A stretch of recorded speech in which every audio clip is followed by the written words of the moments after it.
So good evening, everyone, and warm welcome to Aalto University Laser Talks, both here in Espoo, Finland, and online. Leonardo Laser Talks is an international event series that brings artists, scientists, humanists, and technologists together for informal presentations, performances, and conversation with the wider public. So my name is Kirsi Niinimäki. I'm delighted to be your moderator this evening, and I'm associate professor here in Aalto University, and I'm also leader of Fashion Textile Futures research group. So my own research focuses on this more holistic understanding of sustainable fashion and textile field and connections between designing, manufacturing, businesses, and how we consume fashion and textiles. So one of my special interest lies on these new design strategies as well as creativity aspects and how these could really boost sustainable development onwards in design industry, business, and also in fashion consumption side. So given my research focus, I'm particularly eager to hear today's talks as they all open views to new paradigm change that will what we so desperately need and actually is currently already happening, especially in the fashion sector, but also textiles and materials. So today we will have with me 3 speakers and we will be sharing our insight on this important topic. So we will start with presentation, followed by panel discussion, so audience will also have a possibility to ask questions from us. So, and this is my own topic. Oh, sorry. So a couple of words about this new fashion paradigm is so much needed in this field. So everyone knows that, well, we have this fast fashion phenomenon already existing in the field 25 years. So we have actually been super effective from the business point of view, and we have created a system where we effectively produce garments with really cheap end price. But this actually has meant that, well, we actually produce same kind of garments globally.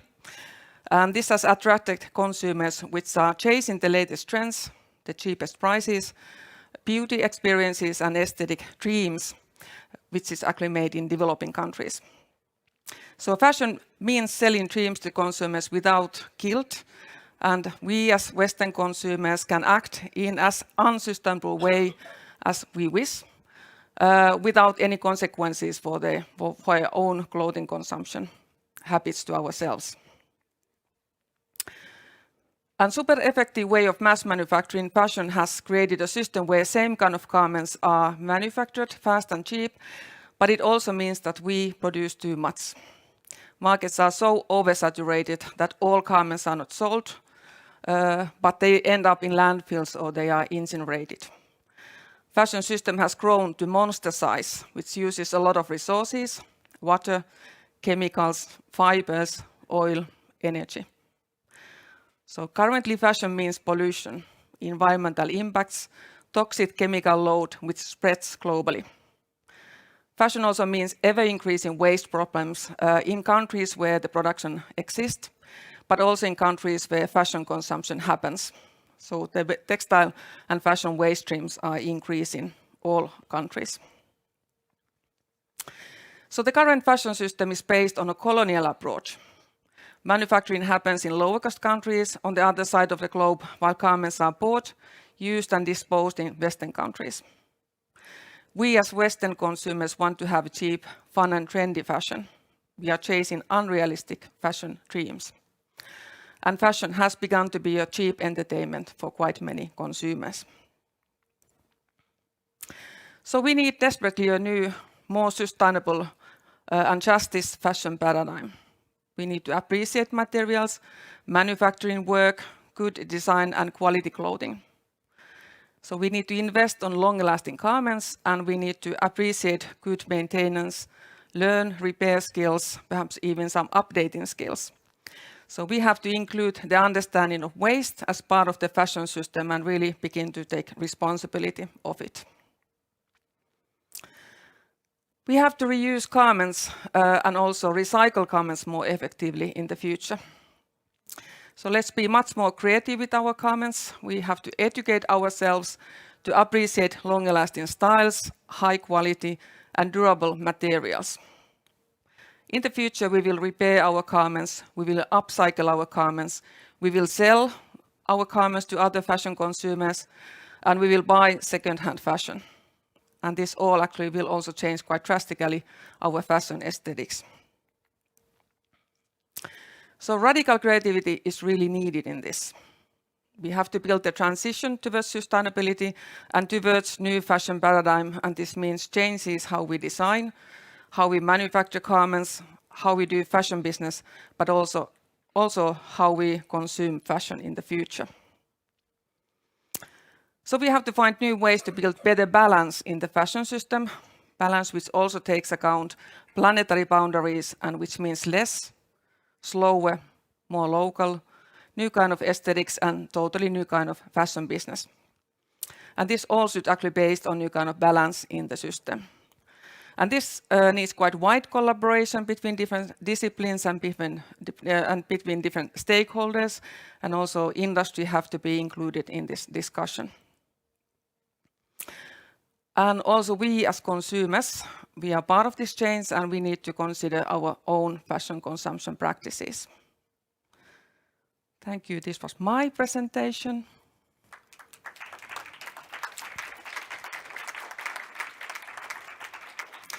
So now it is time to welcome our next speaker onto the stage, whose topic touches all of us while we all are fashion consumers. So Stefan Walakowski works as a researcher at the Leopold University in Lüneburg, and he's also a coordinator for sustainability education at Bochum University of Applied Sciences in Germany. Stefan's research revolves around sustainable consumption, gender and social change, with a particular focus on the area of fashion consumption. He is a sustainability scientist, originally trained in consumer psychology and consumer sociology. So Stefan will open the discussion with his presentation linking to theme how we should forget the concept of fashion and build totally new understanding of it. So this sounds really, really super interesting. So welcome, Stefan. The stage is yours. Thank you. Hello, everyone. Thanks for having me. So I would like to start my talk with some little questions for you. My first question is, how many garments does the average European buy per year? Who think it's 20, 30, 40, even 40? Well, it's 65. Yes. And next question, how often are garments typically worn before they are discarded? 20 times, 15, 10? Well, it's 5 to 7 times. And what percentage of discarded clothes is really actually worn out? Well, it's 19%, meaning 4 out of 5 pieces that we dispose of are still perfectly fine. So, hi, I'm Stefan, and today I want to talk with you about fashion. So, what is fashion? Well, for many people, fashion is just a synonym for clothes. But that's mainly the case because clothing is type of a prototype or kind of a prototype of a fashionable product. However, the true meaning of fashion is threefold. Fashion is meaning something that is currently popular and widespread, that corresponds to a prevailing taste, and that is subject to constant change. And that is true for every product category, but it's especially true for clothes, of course. So here, for example, you can see the evolution of women's fashion from the year 1800 until today. And you have various types of dresses in the 19th century. You have the petticoats of the 50s, the bell-bottoms of the 70s, the crop tops of the 2000s, of course, and many other things that many of you probably know and may have even worn yourself in the past. So fashion itself is not a new thing. It has been around for a while, but something has changed, in particular since the 1990s, and it's still getting more pace. What happened is that marketers have learned how to influence what's considered fashionable. They've learned how to change fashions, and they have learned how to increase the speed of fashion changes. And they have become very adept at convincing us that the stuff in our garments, in our closets, are out, and that we need new garments to be in again. And they do so on every channel they can. They do so in their advertisement. They do so by collaborating with fashion magazines. and they do so more and more on social media with the help of so-called influencers. And as a result, sales of clothing items have doubled during the last 20 years, while the number of times garments are worn has decreased dramatically, as this study from the Ellen MacArthur Foundation shows. And by now, the average use time, or the average lifetime of a garment between purchase and disposal is less than 2 years. And this exacerbates all the environmental problems and the social problems that Kirsi was just talking about. So the question is, what can we do about this? Well, in fact, there's a really simple solution that doesn't need any fancy technology or whatsoever, that just abandon the concept of fashion, because we don't need it. And the best thing is, there's even a better alternative, and I would like to introduce it to you. But first of all, getting rid of fashion doesn't mean that we have to dress in potato sacks, or that we have to all look identical, all wearing the same basic pieces or whatever. But instead of fashion, I advocate the concept of style. So style, other than fashion, is a distinctive and individual way to express yourself through clothes. Meaning it's a way to dress that is not depending on any trends, but that is tailored to your own preferences, values, attitudes, whatever. But with the words of American model Lauren Hutton, fashion is what you're offered 4 times a year by designers, and style is what you choose. You can think about music. Fashion is when you just listen to the radio, whatever there is, and style is when you found your own favorite bands, favorite musicians, and listen to them. So instead of being temporal, style is timeless. Instead of being impersonal, style is personal. And instead of being uniform, style is versatile. So I want to give you some examples. First one. This is former German Chancellor Angela Merkel delivering her newest speech over the years. As you see, her outfits doesn't change very much. It's just like she found her style. She has her particular way to dress that suits her and that signals her power and competence. Maybe it's not your style, but it's style. Okay, next example. This is skateboard legend Tony Hawk in the 1980s and today. As you see, again, same style, no change. He expresses his sportive way of living. Or there are thousands of other examples, like Billie Eilish or Finnish singer Ville Valo, which I most probably pronounced wrong, so sorry for that. So abandoning fashion is not a bad thing. On the one hand, it helps us to be more sustainable. And on the other hand, it makes the world more colorful and interesting because it's unique and diverse. And we don't need to buy new stuff every season and season again. We can just keep our garments and wear them because it's our style. And then we can buy high quality clothes. So the thing is, how can you find your own style? Well, that's not a receipt to just go through these points. It's more like this is a very individual journey. You just have to try out. But these are some loose suggestions that you could try. First idea is look at your wardrobes, listen to your feelings, and be honest to yourself. What are the items that really suit you and your body? What cuts do you like? What colors do you like? What are the items that you really love? Not because they are somehow trendy, but because they make you feel good about yourself. And then reflect about your personality. Who are you? What defines you? This can be anything, a particular interest, a specific personality trait, a hobby, whatever. Choose whatever you want. And you can also think about archetype characters that you like. And then try to think about what kind of clothes would match your self-definition. And then try to find some signature pieces.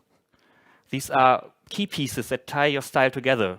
It could be anything like Angela Merkel's blazers or Billie Eilish's baggy shirts, a particular accessoire, a specific color.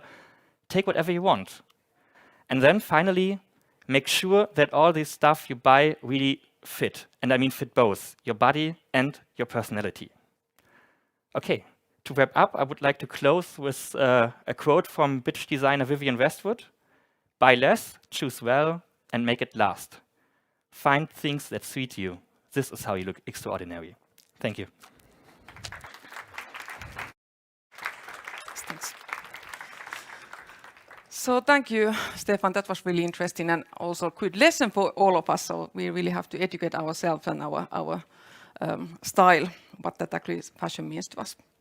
So the next speaker is Sofia Kuridi. I'm really happy to invite her on stage. So Sofia is a doctoral researcher at Aalto University and part of the Fashion Textile Futures Research Group, and also Aalto Bio-Innovation Center, where she is focusing her research on sustainable smart textiles. Sofia is a designer specialized in the intersection of textiles, electronics, and biomaterials for creating interactive surfaces. Combining traditional knowledge with material experimentation, her experience runs from applied research to artistic installations. So in her presentation, she will introduce a world of materials, and especially bio-based materials, linking this aspect to the world of sustainable textiles.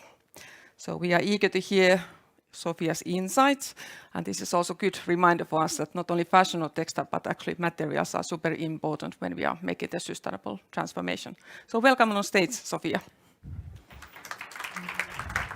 Thank you, Kirsi. Hello, everyone. So yes, my name is Sofia.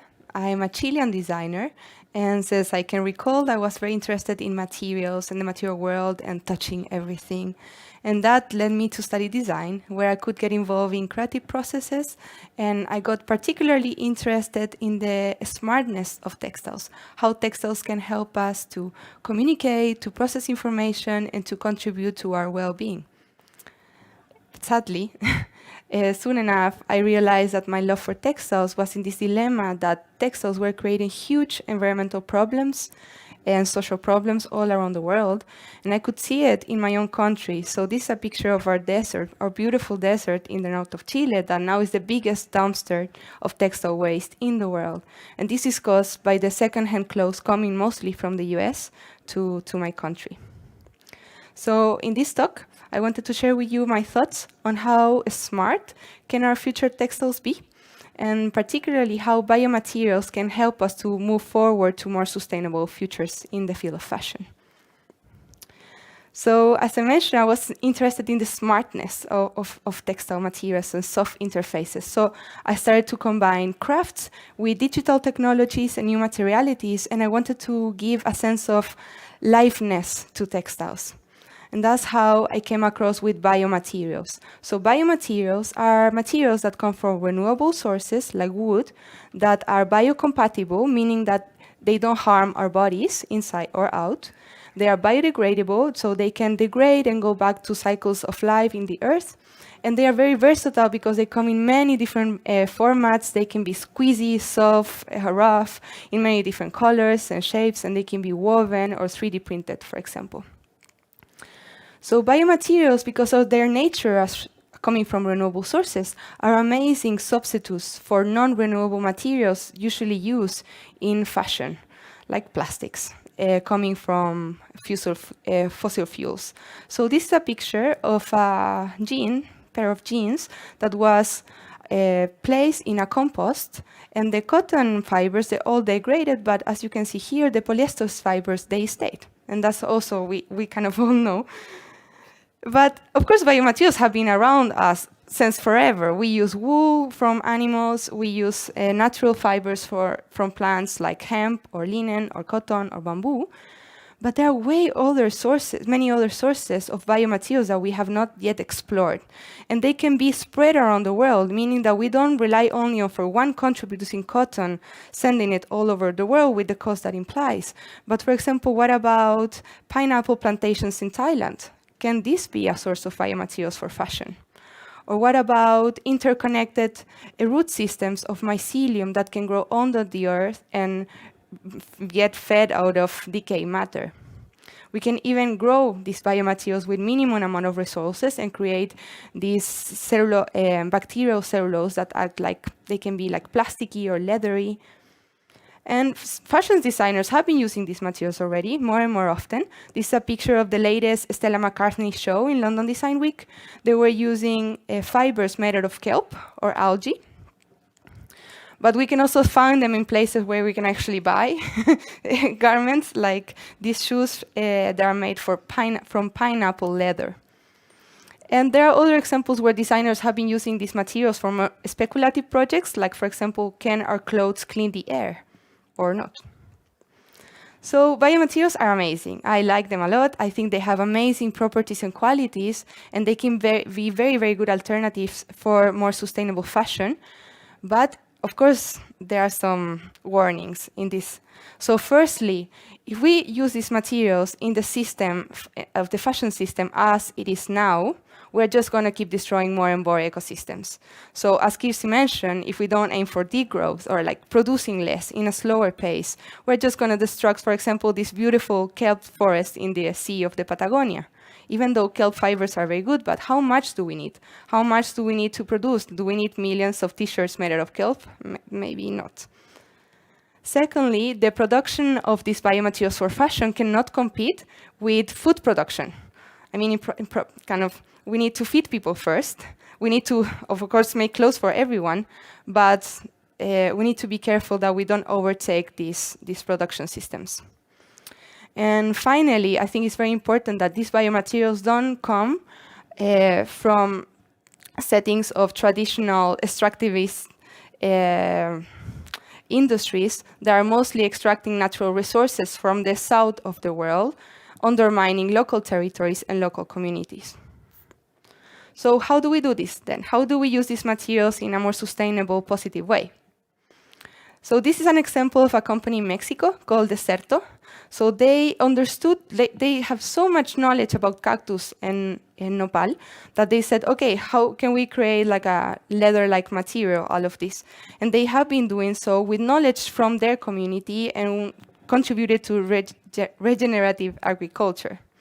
There are examples coming from this same university of this Thailand designer that she was working with flower waste to create leather-like products. And once we know where these materials are coming from and how they work, we need to understand how are the ecosystems, who is working with this, who gets involved, and involve the local knowledge and the local people and have a territorial approach to them. And once we have all this knowledge, we can gather it and share it open source. So there are at least platforms like Materiom that they're sharing free knowledge for everyone, gathered from different sources, different countries, different disciplines, so more and more people can work with these biomaterials.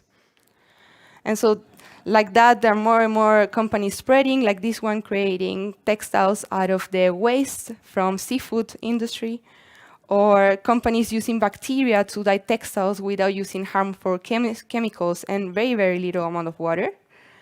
And the cool thing about these materials is that they also have their own properties. So we have to embrace that biomaterials change, they grade, they squeeze, they transform, they deform, they fade in their colors. But these are good properties that we can include in fashion design. And coming back to my own look for the smartness, these materials can also have like new possibilities. So this is a textile made with cellulose that can transmit light, and we can use it for light therapy garments in the healthcare field. So finally, just to close, I think if we are going to aim for biomaterial futures in the fashion industry, we also need to incorporate intersectional perspectives. We need to include more voices. We need to question ourselves, who are we impacted with our work? And we need to really try to avoid replicating hierarchical structures that exclude or discriminate people into these discussions, so we can really have more sustainable fashion futures. And thank you very much.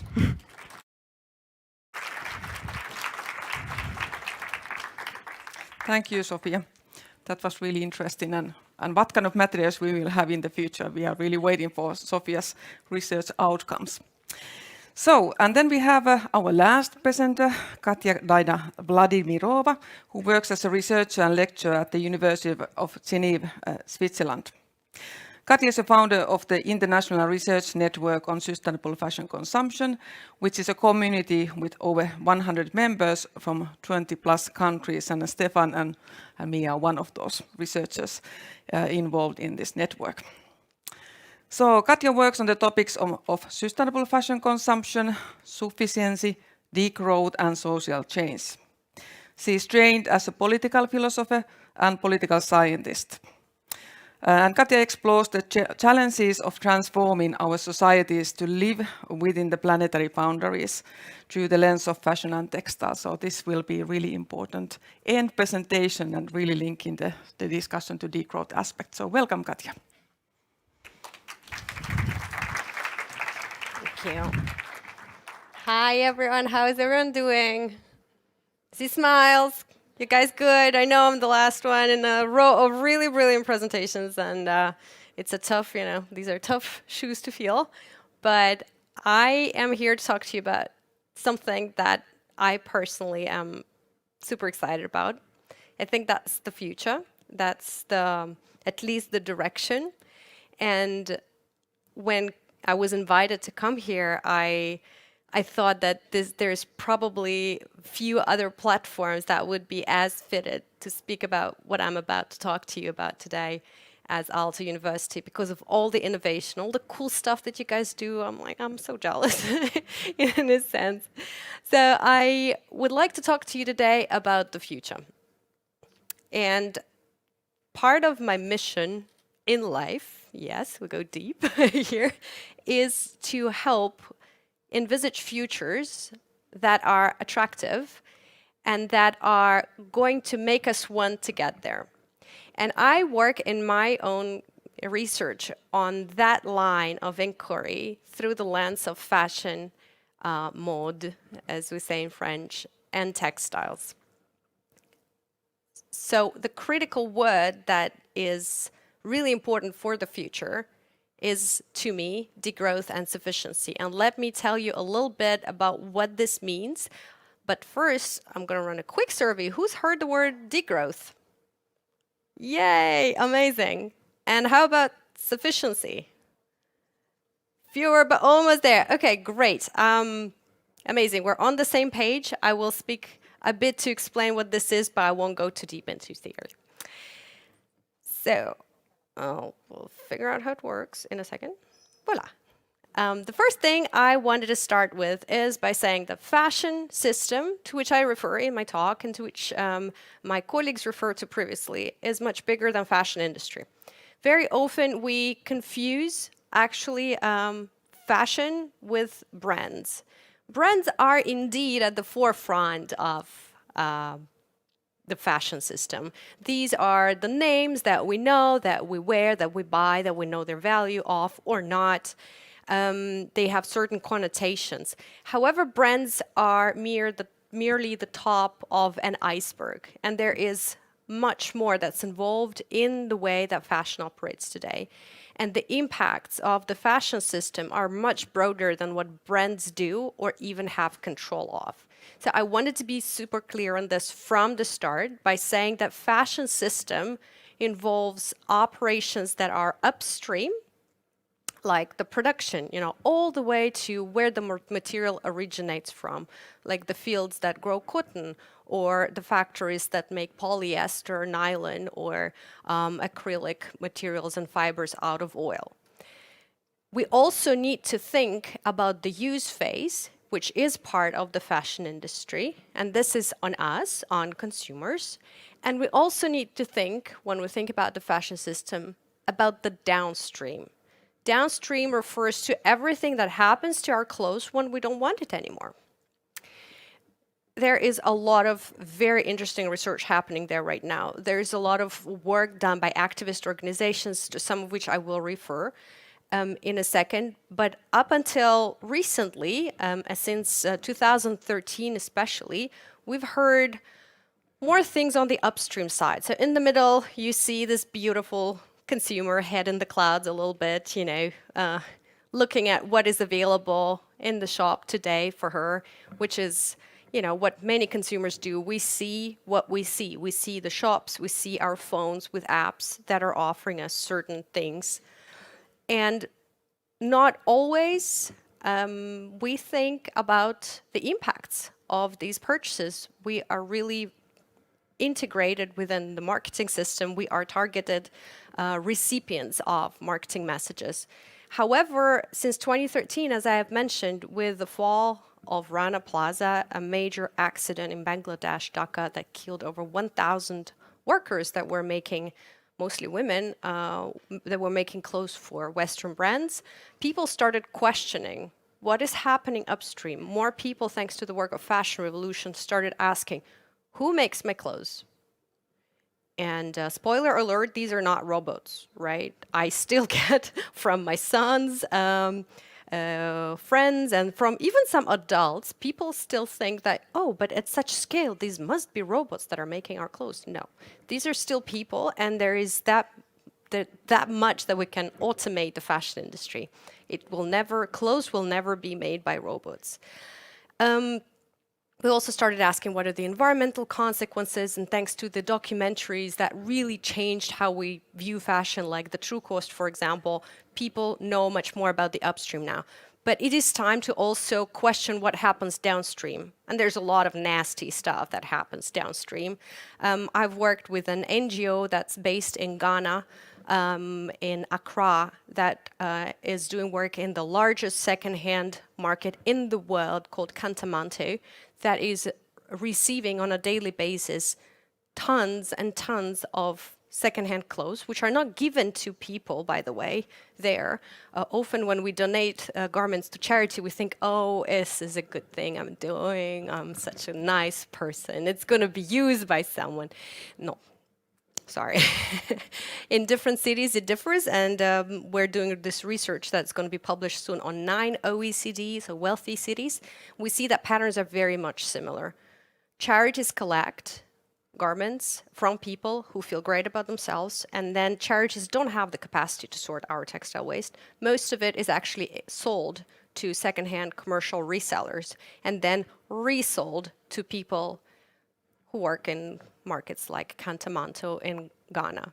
And with the growing impacts of fast fashion, the contents of what people buy, actually blindly, because they don't know, the small entrepreneurs that buy these garments, the bales, they buy closed bales. So they actually discover at some point when they open the bale, after they have paid for it, that, oh, actually, between 50 and 60% of it goes directly to waste because we can't resell it anymore. Lots and lots and lots of issues here to unpack. Unfortunately, my time is limited, so I will move straight to the point about carbon footprint and about the reductions. Let's talk about the reductions. That's my point. We know since 2021, from the report of Global Fashion Agenda and McKinsey, that carbon footprint of the current fashion industry, not system even, but just the industry, is very much inflated. It is at least twice as much as it should be if we count on the fair share of the global carbon budget. And we know that by 2030, it's estimated that this carbon impact, carbon footprint of the fashion industry should be halved. What we also know is that in today's reality, carbon footprint of the fashion system is linked directly to the production of new units that require primary virgin resources. Which means essentially when we're talking about cutting carbon emissions, many people, myself included up until a few years ago, don't really make the link. Okay, we need to cut emissions, let's drive less, or let's reduce, let's put a solar panel on the rooftop. But actually, what we're talking about here, in case of fashion, is that we need to reduce material throughput of the whole system. Material throughput is the volume of stuff that goes from production to use and to disposal. As this poor broccoli shows us, we need to have only half of what we have right now by 2030. And last time I checked, we're very close to 2030. So literally, I think we should start a panic button, and we should really take a closer look at the commitments of brands, of the industry, but other actors involved in the system as well in terms of reducing their carbon footprint. What we know from the research that I was involved in with the Hot or Cool Institute, and I also reference here some other work that I did with the members of the International Research Network on Sustainable Fashion Consumption. The Fashion Future is actually a study that we did with 15 co-authors, including Stefan, who is here. What we found out with the report that we did with Hot or Cool that was published in November last year is that sufficiency measures are very much needed. So in order to have material throughput of the fashion system, it's not enough to go for efficiency tweaks. And by efficiency tweaks, I mean improving certain elements of processes, improving how we're doing, improving even the materials with reduced carbon footprint per unit is not enough. Materials, like Sophia was saying, if we have billions of t-shirts made out of hemp or a material that is currently considered to be more sustainable, made out of algae, for example, it's not going to bring us to a sustainable world. It's just going to replace one source of pollution with another. So what we really need to question is not necessarily material innovation in this case, but in the heart of the problem is the problem of overproduction and overconsumption. There is an industry in front of us that has not been regulated, unlike many other industries, that has not been under any constraint and has been doing whatever they want in terms of growing volumes and producing waste and using natural resources, externalizing the negative social and environmental impacts to countries that really don't have voice to speak up about it. In our research, we actually calculated it, painstaking process, but happy to report that we know what a sufficiency wardrobe would look like. A sufficiency wardrobe would contain about 74 garments, not 174. And the reason why 174 is here is because this is actually what the current average wardrobe contains.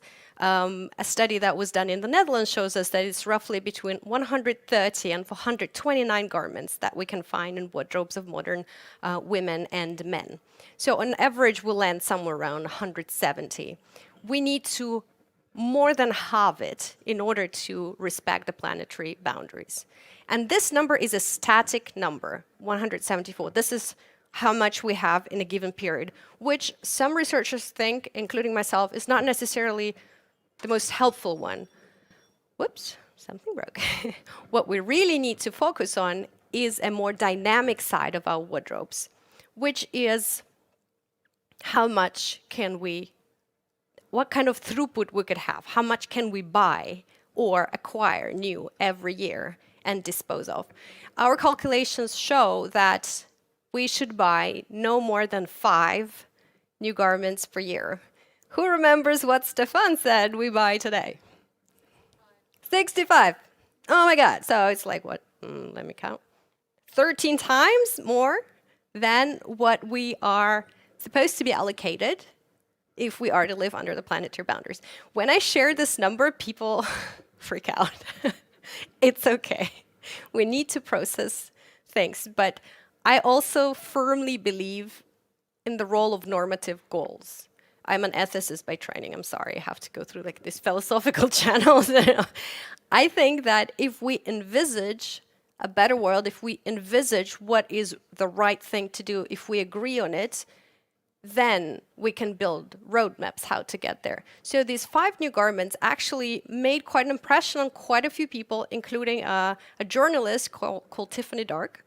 She read our report. I don't know how she could handle it. It's a long report. It's quite dense, but it's pretty too, in terms of colors and all. And she read the report. She found this number, and she's like, why don't I try? And she's a former fashion journalist. She launched a campaign, The Rule of 5, in which she actually has been doing this experiment for a whole year, trying to buy no more than 5 garments. And it was extremely difficult for her because formerly she used to be an editor of a major fashion journal. So now more and more people are getting involved and questioning and saying, like, actually, we can live with fewer purchases of new garments. Here we're talking about new garments, garments that required the use of virgin materials to be produced. But if we can't have all that we used to have before, what can we do? What can we do? And I do face this, this question pretty frequently. What we can do is be creative. We can and should engage with our creative side. And I truly believe that, you know, in places like Aalto, in universities, this is a place for this radical creativity to blossom. Creativity really blossoms under constraints much more than in a world that has no limits whatsoever. And while not having any limits, it's actually trashing the world itself. So I would like to encourage you, and I'd like to finish my presentation today by offering you a short list. Take a picture, remember about these. Engage in creative pursuits related to your clothes, and this will really help reconnect with garments that you own.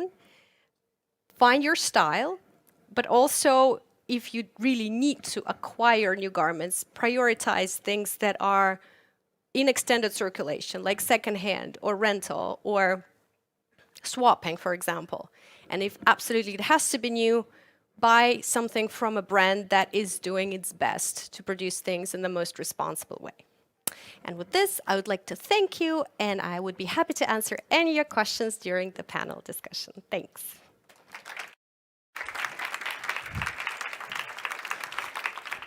Thank you, Katja. It was really, really important message to all of us. Actually, before the panel, I would like to ask that who has been repairing garments lately? Oh, good. Quite many. That's actually a really important future skill that we all have to emphasize more. We are actually going to reorganize the stage so that we have the chairs for the panel. So audience online, please wait a couple of minutes. We are reorganizing ourselves.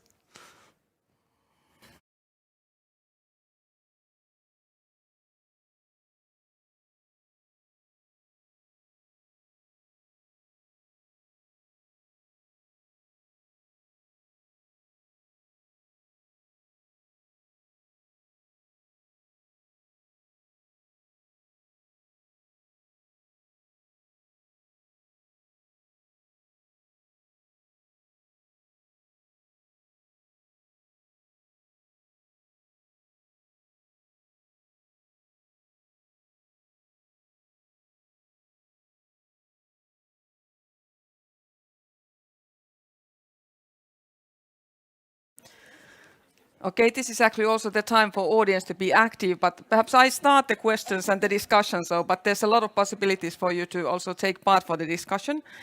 So let's start by a really tricky question. So what are you wearing today? Who starts? Stefan, you can start. Okay, yeah. What I'm wearing my favorite shirt. I like it. I have it, I think, since 10 years, but I still like it so much that I wear it on every official appointment. Yes. Then I wear a jeans that I admit I had bought 2 weeks ago, but I really needed a new one because I had no jeans. They all got holes on the knees because I have kids, and playing with them on the ground always destroys my knees. Yes, and I took the model that I always take because I found a model that really fit me and suit me.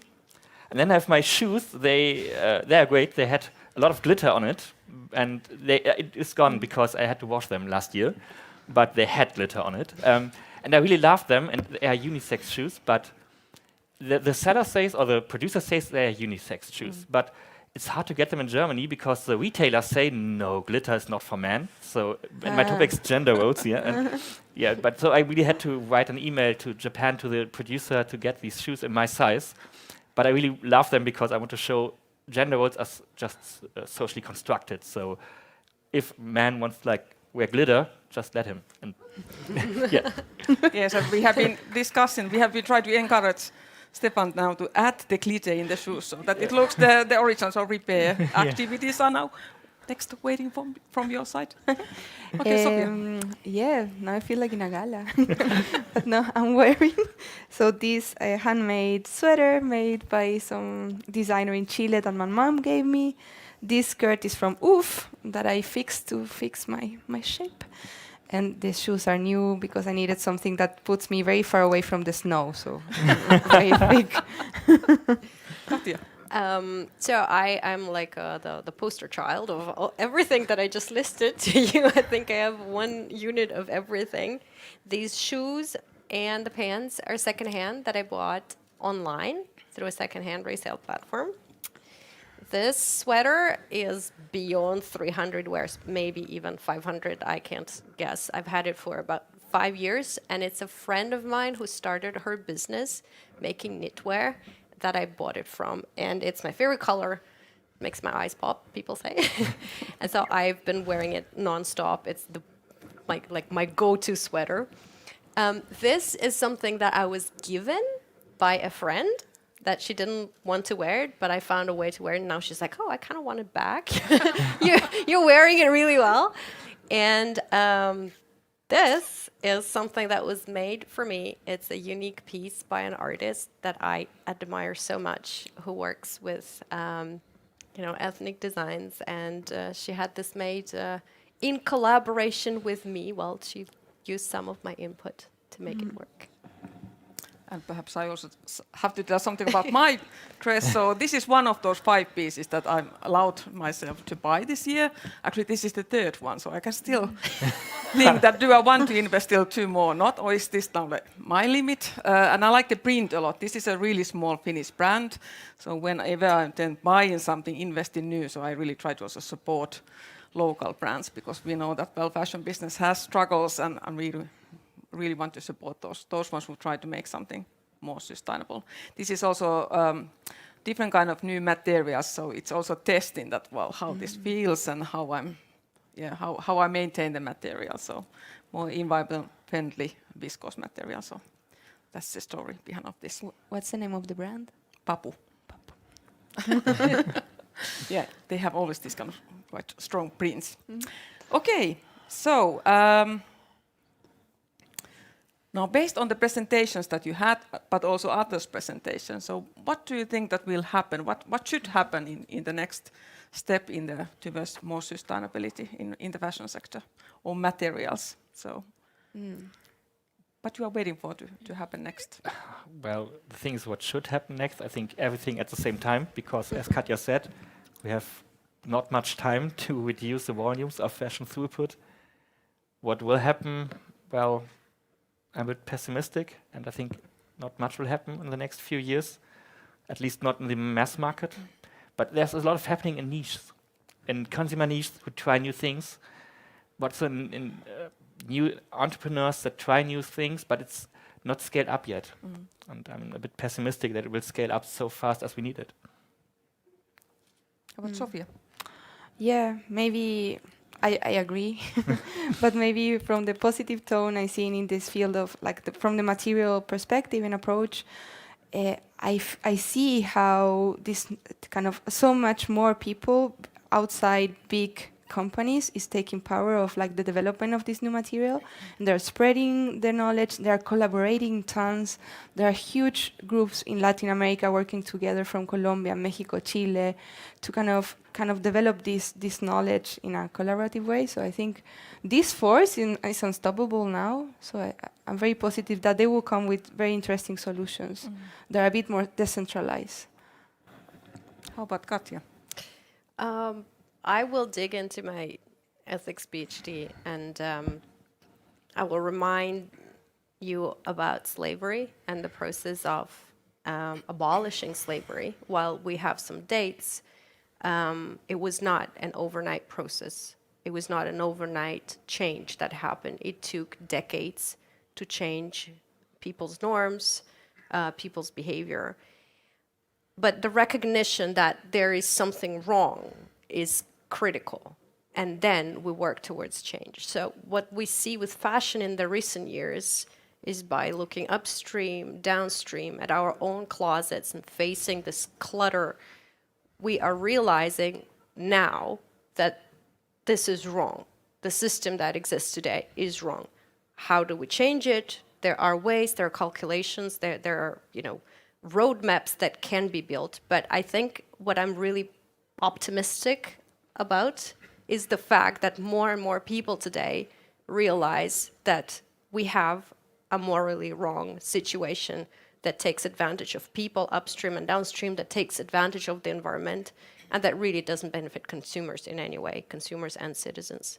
So I think that what's going to happen is a slow process of change. People who are in power now, who are profiting from this situation, and I'm speaking about brands, but also commercial resellers. There are many powerful actors in this sector who are not going to give up their profits, and they will continue sticking to the narrative that exists today as long as possible. But I can see among consumers a more citizen-based approach in which we take agency over what we do, what we buy, what we make, what we choose not to buy. So overall, I'm always a glass half full kind of girl, but I take it with a grain of salt, because I realize that it's not a quick process that's going to happen. Of course we want it. When do we want it? Now. But, well, wait a few decades, I think it will take to settle in. Okay, perhaps I can add. I think that I'm a little bit more optimistic in this sense. I see a marks of change, especially in consumer behavior. If you think about second-hand fashion, that's growing really fast in all countries. So it's really okay to buy old garments. It's really okay to sell your own garments to other consumers. And there has been even one study showing that was from UK that they have also troubles in fashion selling side. So as the same amount that this fashion business has been decreased, actually the second-hand fashion has been increased. So I think that there's a balance. Actually, something is changing already in consumer behavior side, and consumers begin to be much more active also in the fashion system or fashion business side.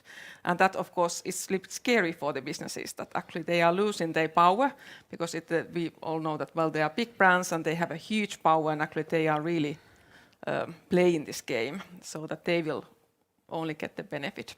So in that sense, I think that there's something happening, and of course the policy things, that actually the policy work is ongoing in EU quite actively. So there's a lot of regulations, legislations coming from EU level, and that really pushes the industry new kind of practices. Of course, it takes time that actually all this will be implemented in practice, but I think that now there's so strong will to change the current system. So might be that in 10 years' time we have a little bit different kind of fashion business or fashion system. But is there any questions from the audience? Yes?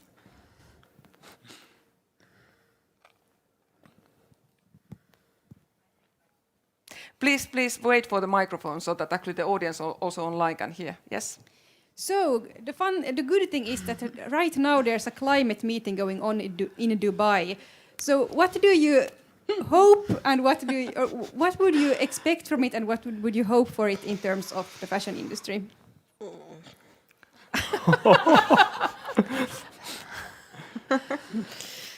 Yeah, that's actually quite interesting. I only have heard about this presentation, who is running the meeting, and sounds that there might be other kind of motivations behind of this person than sustainability. But that's, of course, we know that the oil business is a really big one, and all the polyester actually comes from the oil business, because it's really easy and quite cheap to produce. So I don't know how you understand that actually you're wearing plastics, and the plastics come from oil production. So that's really bad. And nowadays, for example, around 60% of the fibers manufactured in globally are polyester, and even cotton is something like 40%. So we are more wearing plastics actually, and that's really problematic. Of course, we can burn them easily, so for the energy production when they are at the end of their life, but from the environmental point of view, that's actually really big business. But from this environmental meeting, I don't expect so much. And there is a campaign that has been championed by EcoAge and the person who joined them from the Changing Markets Foundation, called Fossil Fuel Free Fashion. They really highlight the statistics that over 60% is polyester and roughly 70% are synthetic fibers altogether today. And most people don't realize that. We don't realize that. While we, for example, stand up for climate change and go out and protest against fossil fuels, we are choosing to wear sweaters, underwear, T-shirts, clothes that's made essentially out of oil.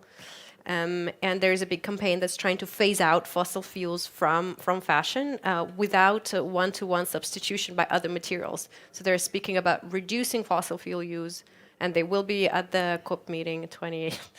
Dubai. I'm very skeptical about this. I hope I made myself clear with my sarcastic remarks. But yes, there are some efforts there to also include fashion actors as part of ESG packages, which I also find really, really problematic. But the closest link with oil there is very evident. And I think one of the radical acts that we can do as citizens, not as consumers, as citizens, is to understand our materials better. And maybe in this audience, you guys already know your materials really well, but if we're speaking about an average group of people, differentiating between an acrylic sweater and a wool sweater or a mixed materials is really difficult. But this is what we need to do in order to move on towards excluding those materials as unpreferred ones, I think. Well, to add from this particular meeting, I think before they start to regulate particular industries, I think we are on a much other level, because we have the Paris Agreement. It's 8 years old, but it's an informal agreement, and they've not yet managed to get it into formal reduction goals. So before we talk about particular industries, we need reduction goals on the total level, and then we could see how we can distribute these goals or what they mean for particular industries. But as long as we don't have commitment to reductions or formal commitment to reductions and not just informal commitments, I think not much will happen yet. That's a problem since 2015 with these conferences. Other questions? So I'd like to ask about the statistics in the hot or cool report, and thinking of the global north, and France stood out as much more responsible. Is that only because of the legislation, or are the consumers actually doing something more responsible as well? It's a great question. I will take this one. Yes, please. So I currently live in France. I'm a French national, and I'm enjoying really very much the culture, because it came late in life for me. But I'm learning about how things are done differently in France. Previously, I lived in the US, in the UK, in Belgium, in Italy, in Poland, and I do see a lot of differences in terms of style and how women and men dress with the French context that I am in now. I'm between Switzerland and France. France has this long tradition of let's say, I would say, sufficiency and still repair and still tailoring, which is more than I have seen it in any other places that I have been living in. I'm not saying that fast fashion giants and ultra fast fashion are not present there, but every time, for example, when Shein came to Lyon and they wanted to do, I don't know, Shein is the major ultra fast fashion brand. They usually sell only online, but when they wanted to do a pop-up shop, which was created kilometers long lines in the US, when they wanted to do it in Lyon, they organized a big demonstration.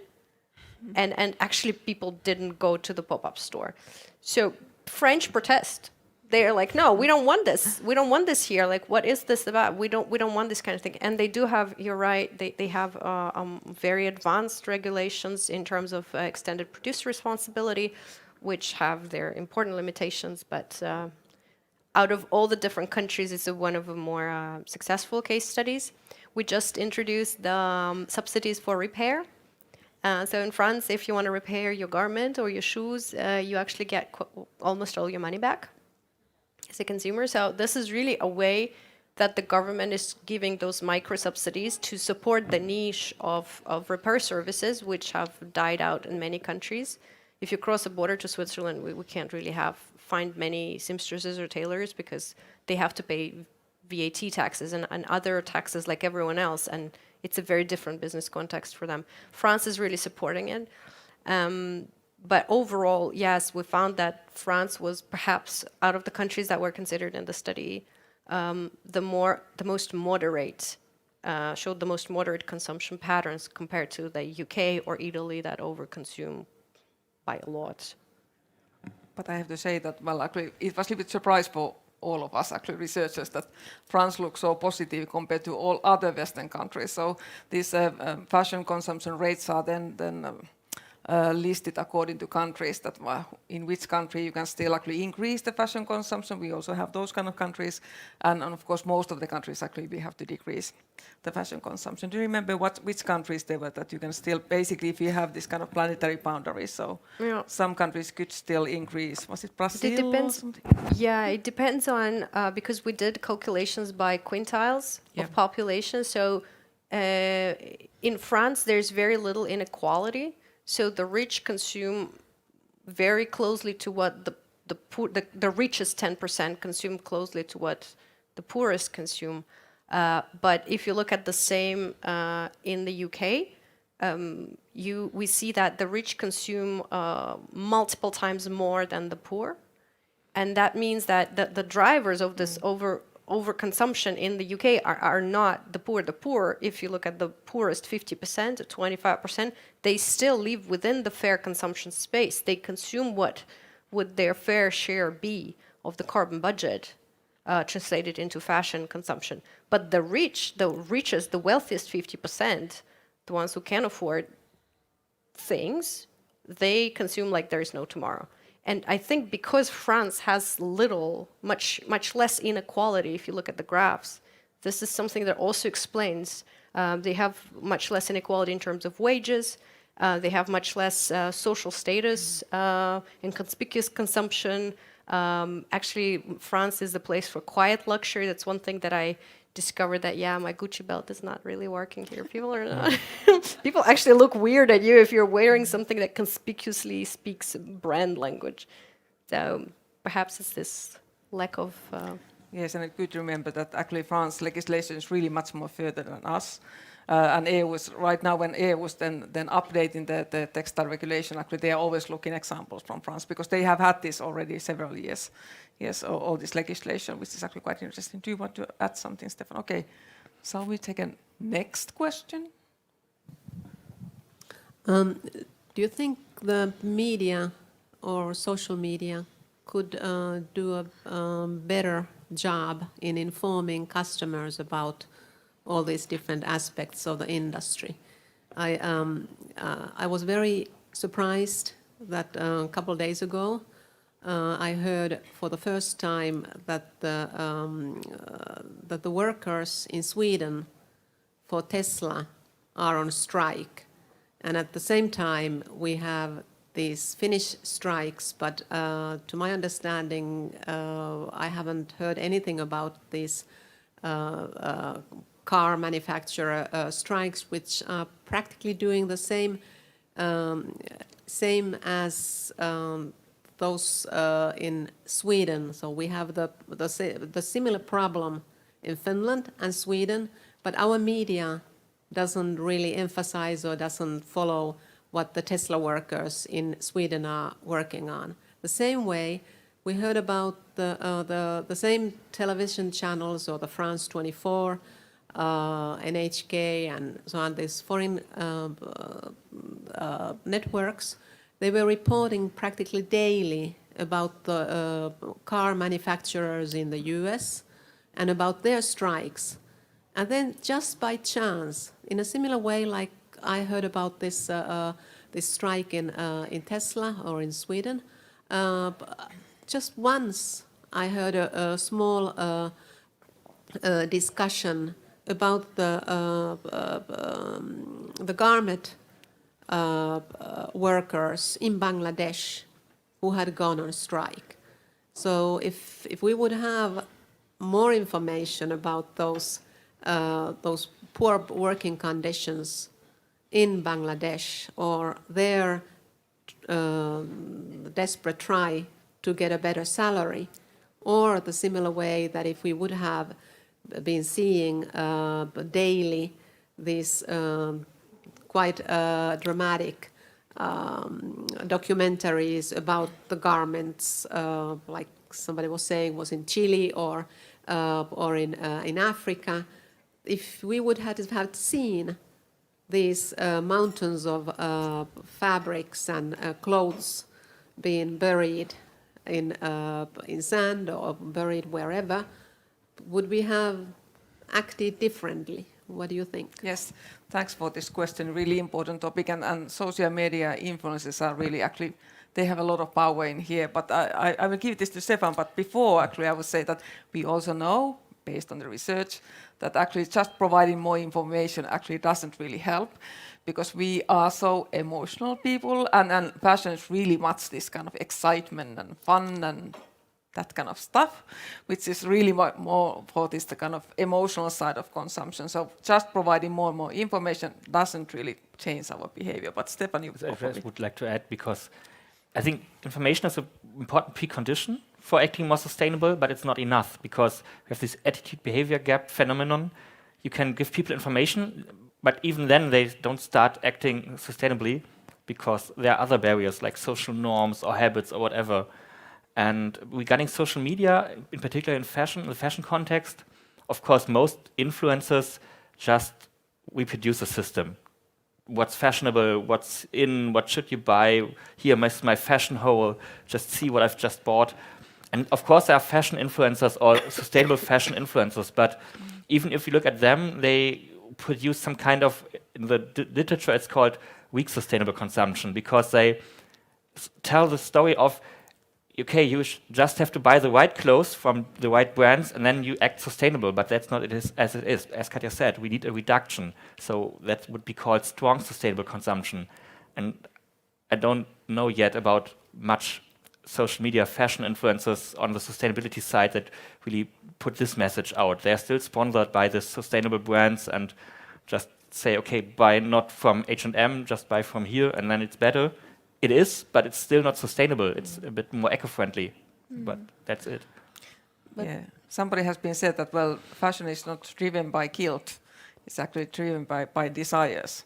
So that's good to remember that, well, fashion can also be fun, but it don't always have to be a new one. Yeah, but just saying that it's true that there are these fashion influencers, but there, I think, of what I've seen in my own experience, is there are more and more influencers talking about making these big digital campaigns of who make my clothes, and kind of spreading a bit and creating these collaborations between countries. And now AI is also being part of this discussion. You probably saw these images of simulated images of mountains of clothes next to big brands in the US, or like Fifth Avenue, was it so?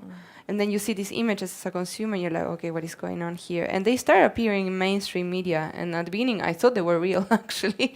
And then I noticed they were AI. So I think there are a lot of new digital tools that also help to spread this kind of, not just like buy to this brand or not, but try to understand this problem. It's very present in our daily life. And we should be more connected to it, or more aware.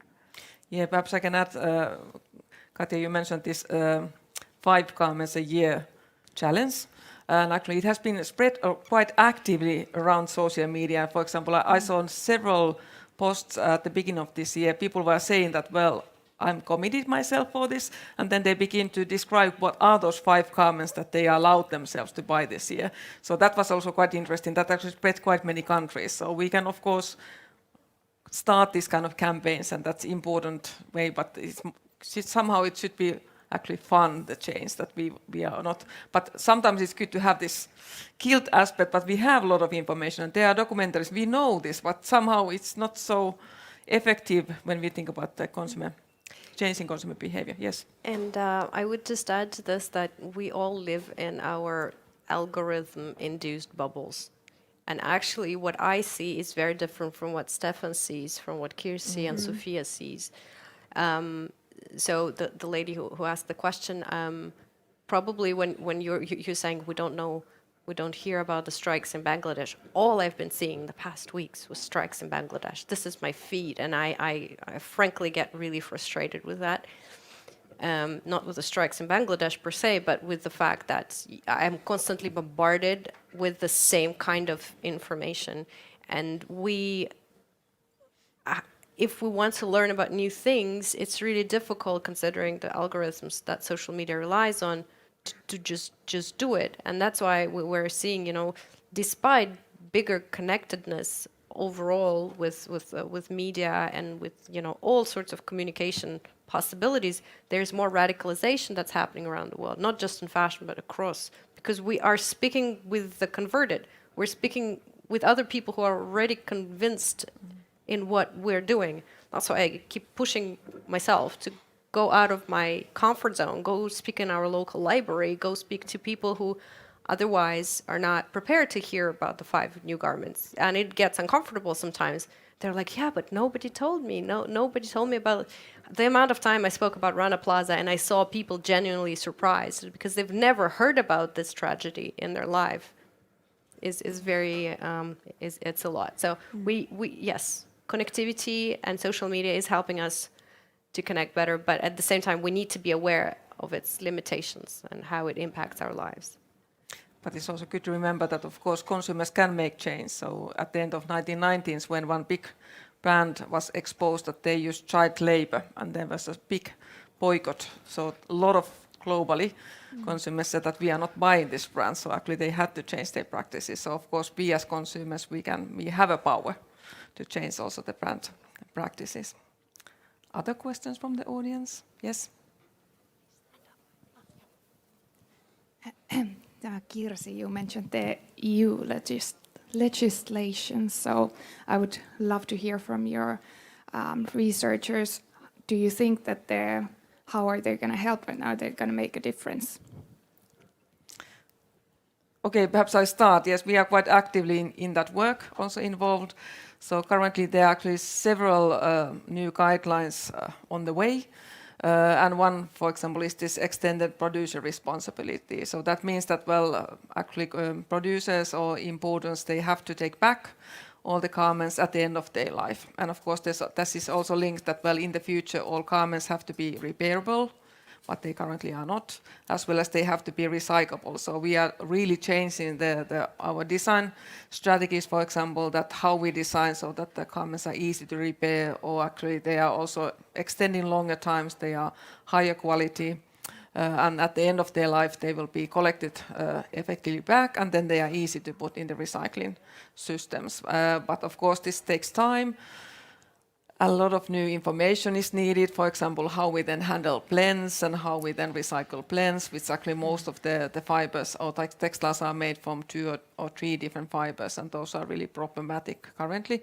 But there's a lot of research ongoing in that sector that actually, yes. And then there are of course, the waste legislation is also on the way, and we have been trying to push that. We shouldn't, in the future, we shouldn't export our textile waste to other countries, that we should handle them in the European Union. So that discussion is ongoing, for example, and what else? Yes, Katja. Yeah, and I wanted to share something positive with you. We published the report with Watercool in November last year, and that report very clearly says that we need to have sufficiency targets. We need to figure out how to have material throughput.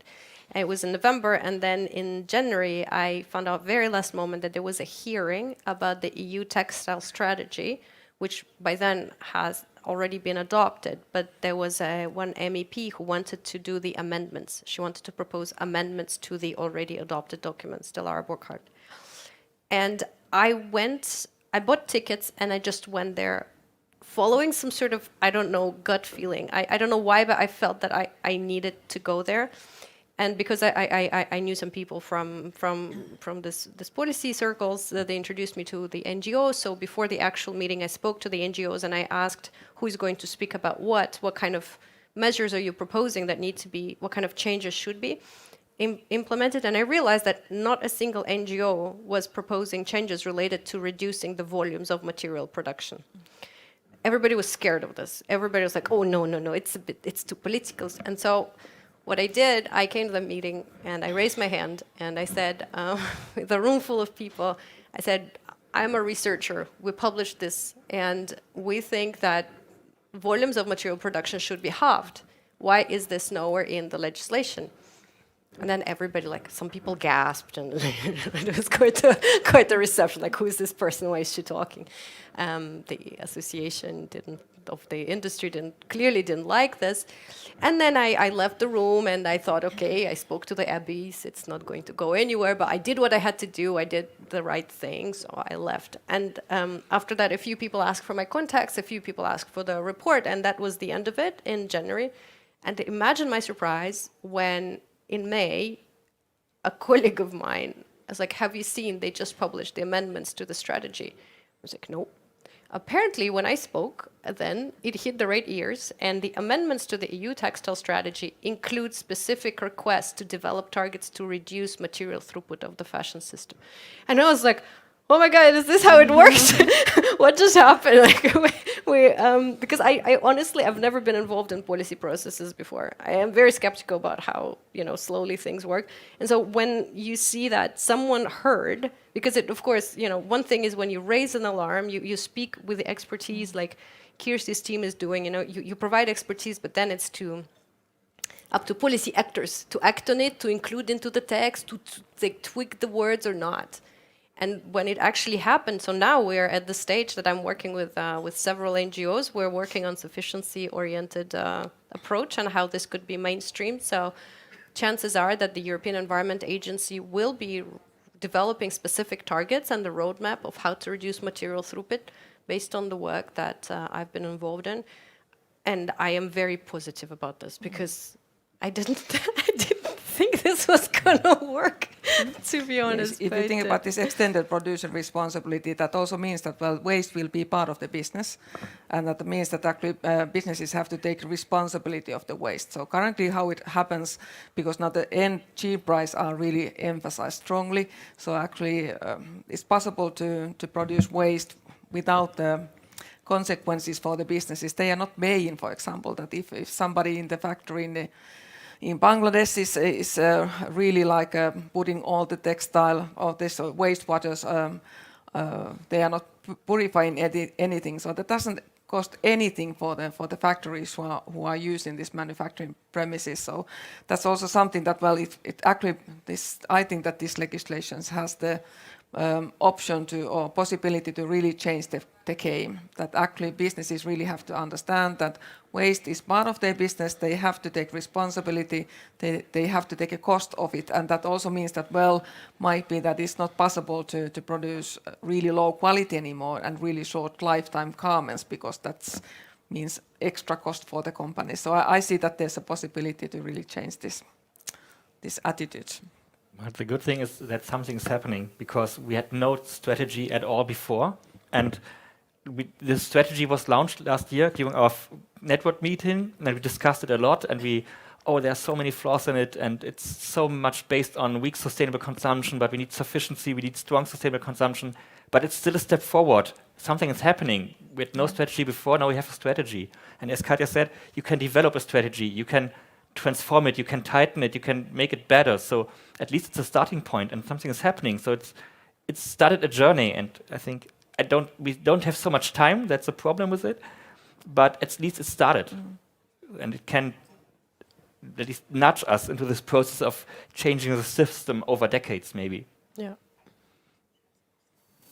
Yes. Hi, Katja. Hi, Anna.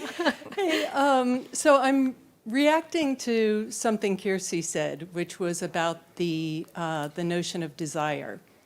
And I spent the first half of my career working in the advertising agency world for, creative agencies, and our role was persuasion, the art of persuasion, driving consumer emotion. And there was actually a book about the agency that I came from in the US that was called Inventing Desire.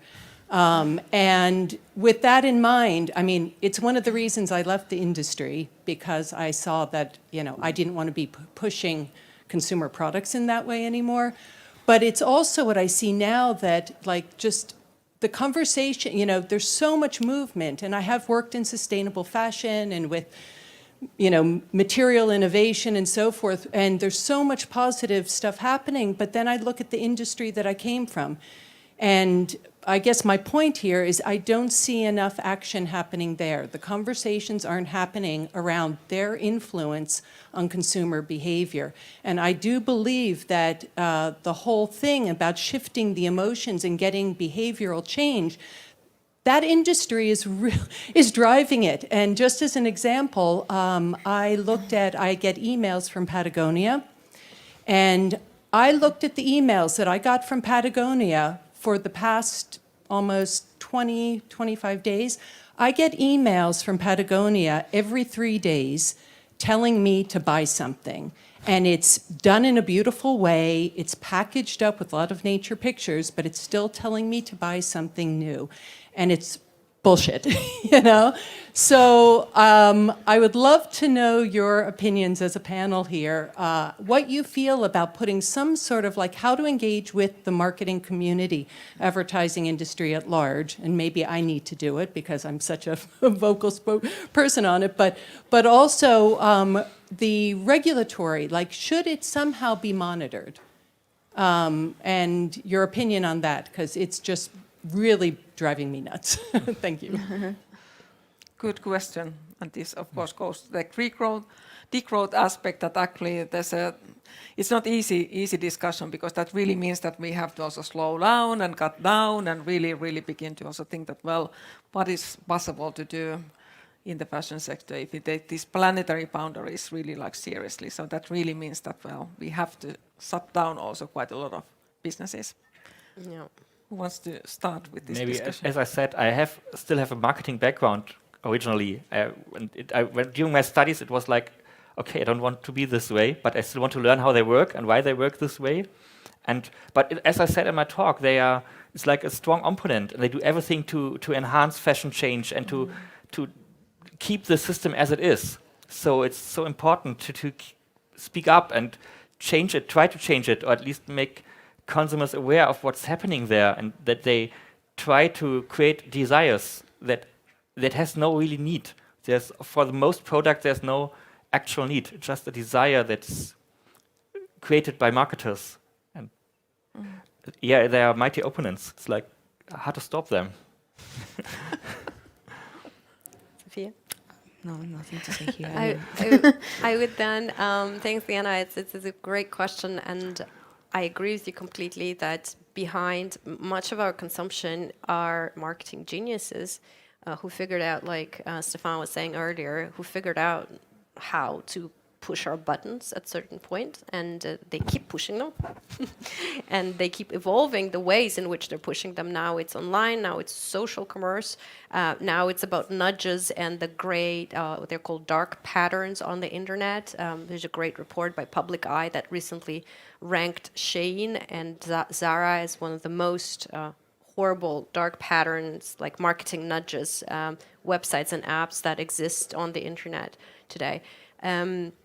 I see some great initiatives that are happening. An example is a collective in the UK called Purpose Disruptors. Purpose Disruptors is an alternative gathering for advertising professionals.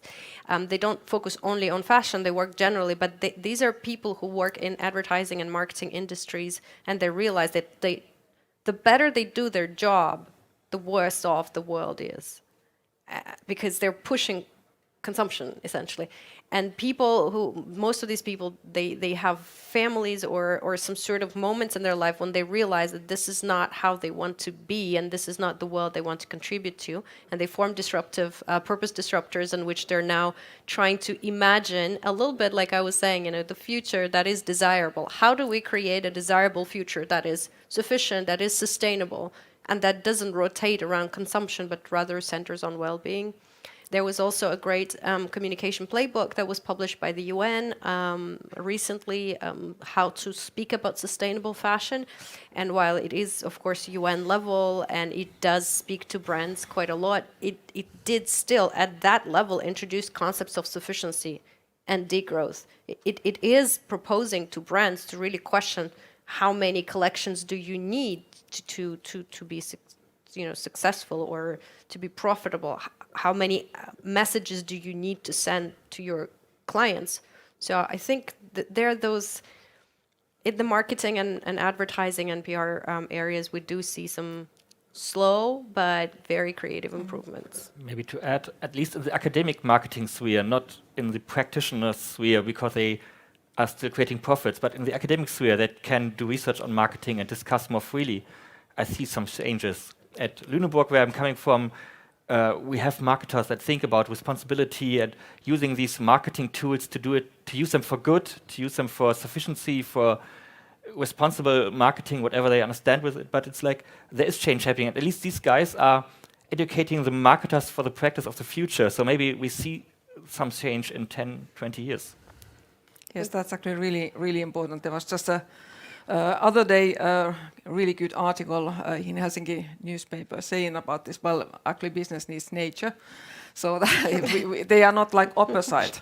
So in a way that it's also good to see that actually there's a lot of these kind of green investments are growing. So really, this kind of like money goes to those places which are good for the environment. So I think that will be the future of the business. So it's good to understand also from this marketing point of view. And there was this campaign on sufficiency in France that recently, I don't know if you saw this, it's brilliant. It's got the acting, it's got the best marketing and to discourage consumption, in which there's this guy comes into the big shop with tools and he's choosing between two tools that he's going to use maybe once in his life. And the seller, who's supposed to be the seller, says, well, I don't think you should buy any of them. It's like, you're really bizarre as a seller. And he says, I'm not a seller, I'm like an anti-seller. What I find bizarre is that you're trying to buy something that you're going to use once, but all of the resources that are spent on making it, and then it's just going to stay in your closet. Why don't you rent instead? And it's a whole campaign around sufficiency that is brilliantly and very, very funny executed by the marketing agency that works with the government of France, ADMI, to, incite certain behaviors, but that are more aligned with our, desire for sufficiency, aim for sufficiency and planetary boundaries. Okay, we have a final question. Okay, it's a question from the chat. So how do you get the industry on board? Well, I can start. We actually do a lot of collaboration with the industry.